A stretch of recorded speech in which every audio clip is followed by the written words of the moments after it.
justice doesn't really exist. And disaster is also a chance for life to feel discouraged. Let's start with the topic of justice first. Because justice has never truly existed since the very first day anyone opened their eyes to this world.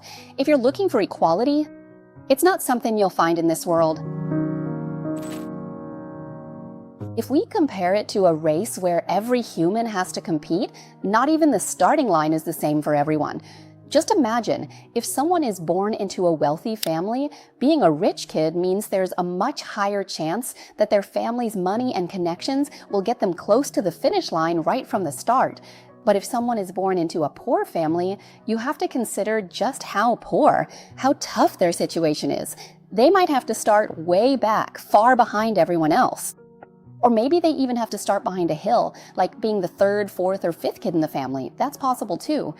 Then, when the referee blows the whistle to start, everyone takes off running. The rich kids who are already near the finish line could just sit down or even roll over the line and still win. But the poor kids, the ones starting way back behind the hill, maybe the fifth child, they have to run uphill through grass, fight off stray dogs along the way, fall into holes, get covered in dirt and sand, just to even reach the starting line. It's already tough and really a struggle. That's life, and what I just described is only a tiny piece of the picture, just a made-up example. But in reality, life is like this. So if you're looking for fairness, it just doesn't exist. However, I personally believe that the most effective way to address the issue of inequality is to simply accept it. But accept it. Not give up. Because just imagine, suppose one day that poor kid who runs up the hill, clearing grass with his dog, covered in dust and dirt, makes it past the starting line and reaches the finish line. And the rich kid just rolls right across the finish line. These two kids, which one is more formidable? The finish line in this world isn't just a single line, you know? In this world, there are finish lines that are higher and even higher and keep going up from that first finish line that these two kids reach. At different times, with different amounts of effort and determination, who is the more formidable one? Who will go higher? Who will be more resolute? And who will be stronger? Even the Rothschild family, a Jewish family that, according to conspiracy theories, they control the world's money, but their ancestors started out in the Jewish slums. Jack Ma wasn't born rich. Albert Einstein didn't speak until he was 4 years old. And a diamond only becomes a diamond because it's been pressed under immense pressure and heat beneath the Earth's surface for millions of years. That's what gives a diamond its strength. No metal in the world can break it. And its pure, beautiful quality is what makes it so valuable. That's what makes people all over the world so captivated. Nothing truly valuable ever comes easily, and there's no diamond that's ever been formed without being put under pressure first. So disaster is actually a golden opportunity in life. It's something good in your life. So if you ever get the chance to face it, embrace it and welcome it wholeheartedly. Because our lives change for 4 main reasons. The first is that we experience enough pain that we're forced to change. The second is that something motivates us in life, like when someone has a child and they have to change. The third is when we see, hear, or learn something so inspiring that it makes us want to become like that, so we change. And the fourth is when we've learned enough to feel confident that we can do it, so we decide to change. But what really makes people change? In a way that's explosive or gives them the most powerful energy to change is it's only when the pain gets intense enough that people actually change. Some people know what they want in life. Like me, I used to be like, yeah, I know what I want in life. Like me, I used to be like, yeah, I know what I want to do, who I want to be, what I want to have, but I didn't do anything about it because life was still comfortable. So I thought, whatever, I don't have to do it. But life will whip you into shape. So if you ever get the chance to experience deprivation, lack, pain, or suffering, just know that this is fuel. This is powerful energy. It's the kind of energy that can push your life in an incredibly positive direction. I used to be that kind of person too. I mean, I used to think about what I wanted to be, what I wanted to have, but I didn't do anything because my life was comfortable, right? But one day, God forced me to have to do it. The first blow hit me hard. I used to have a company that I ran for 5 years, but I had to shut it down during COVID. So I became someone without a company, without a job, without any income. But if you ask me whether I had changed my life at that point yet, not yet, because I had been running my company for 5 years, so I had a lot of savings. Honestly, it was several million. So I didn't do anything. I was still the same person. But what I did back then was really bad because I didn't have any knowledge or anything. I just wanted to get into crypto, so I started trading crypto, and I ended up losing everything. I lost it all to crypto, and then I lost even more to crypto scam drones that were basically Ponzi schemes tricking me again. While my money was going down, I wasn't just trading crypto, I was also playing the stock market and doing all sorts of crazy, reckless trading. And while my money was dropping from several million to just $1 million, then down to 100,000, and then to just tens of thousands, I was losing my mind. Back then, all I could think was, I have to get it back. I lived on edge, watching the market 24/7. Whenever Jerome Powell spoke, even at 2 or 3 in the morning, I'd be up watching. I tracked the global financial calendar, checked the news, followed war updates, drew lines on charts, and studied technical analysis in detail. Basically, if you asked what a crazed investor would want to know, I could answer it all because I was that person myself. So, if you listen to my channel and feel like, wow, what I'm sharing really resonates with you, don't be surprised. I think I kind of get where you're coming from. So go ahead and hit that subscribe button. But when everything was down to zero, I stopped. Because if I hadn't stopped that day, I would have had to borrow money to keep playing. But luckily, I had the chance to come to my senses and stop right at zero. What I did that day was decide to forgive myself for everything in this whole series of foolishness and madness. In exchange for getting it all back tenfold with a clear mind. And I really give it. I didn't sit around feeling sorry for what I'd done.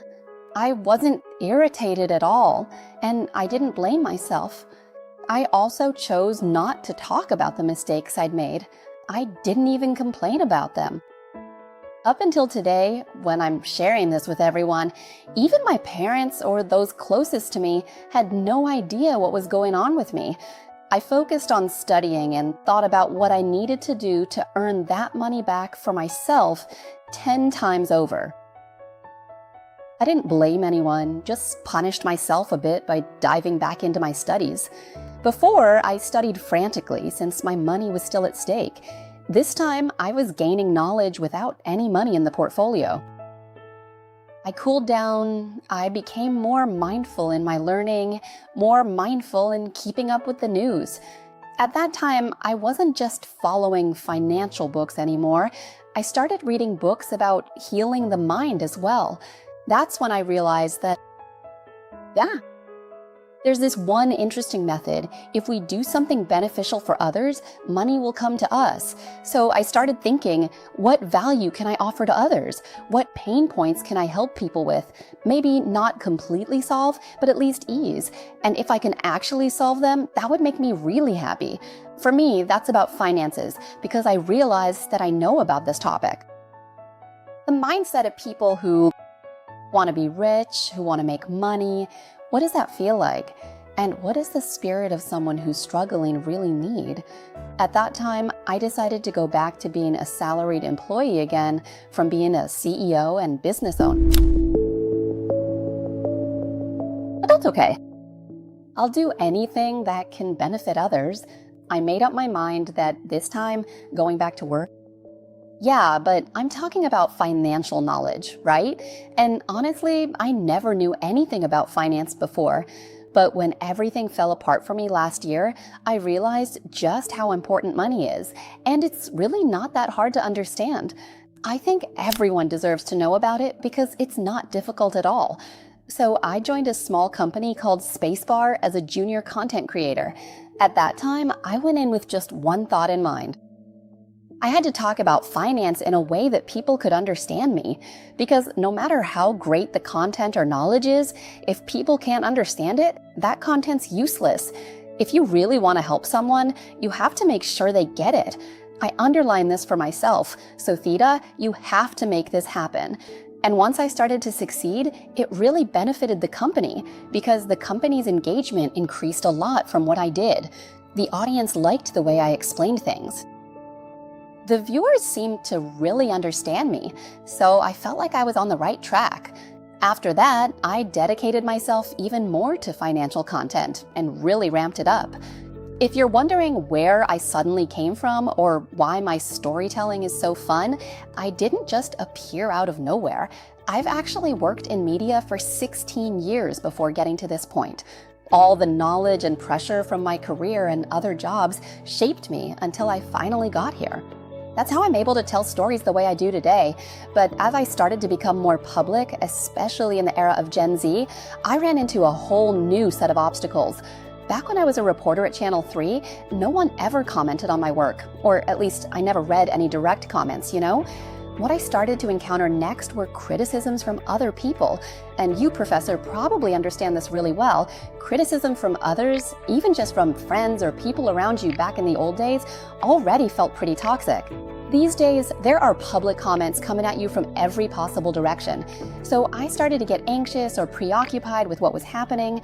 I believe that anyone who's trying to build their identity or become something in life and then gets commented on through social media will end up feeling down. But what I think is, just like before, I accept it. If you can accept negative comments, that's the way to gain your freedom. Because if you let those bad comments shape you into this or that, according to people you don't even know, people who may not even care about you, who want you to be someone you're not, you lose your freedom. You lose your true self. But if you stand firm in who you are and you know you're acting with good morals and ethics as a human being, then don't let toxic comments change your life. We have to be free, You have to be yourself and don't try to be someone else, because trying to be another person takes so much effort.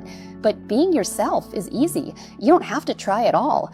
And the important thing is, Sai, you never really know what everyone else has been through. But there's one thing my heart wants to say, and that is, their beliefs are not our beliefs. Even the beliefs I'm sharing with you right now don't have to be your beliefs. Your beliefs are your own. Everything that happens in our lives is shaped by our own beliefs. It's our own path. If someone doesn't like you, that's their problem. If someone tells you that what you're doing will never succeed, that it's impossible, that's their limitation. If someone criticizes you, saying what you're doing isn't good, or that what you're doing should be changed or adjusted according to their opinion, you have the choice whether or not to take that comment or criticism and apply it to your life. If you look at it and consider that, yeah, it's actually useful for you, then you can take it and use it to improve yourself.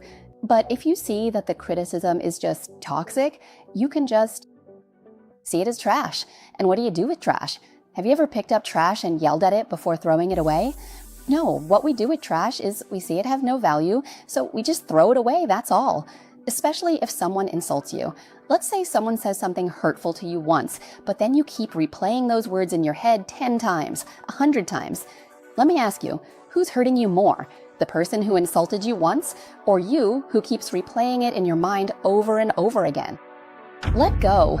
The faster you can say whatever and move on, the more concise you are about it. The more smoothly and easily you can do it, the quicker and more fully you'll get closer to a happy life. Life can be so much happier just from that one word, whatever. It's my life, my effort, my beliefs. Don't let anyone throw you off your path. Money Monster stop for nothing.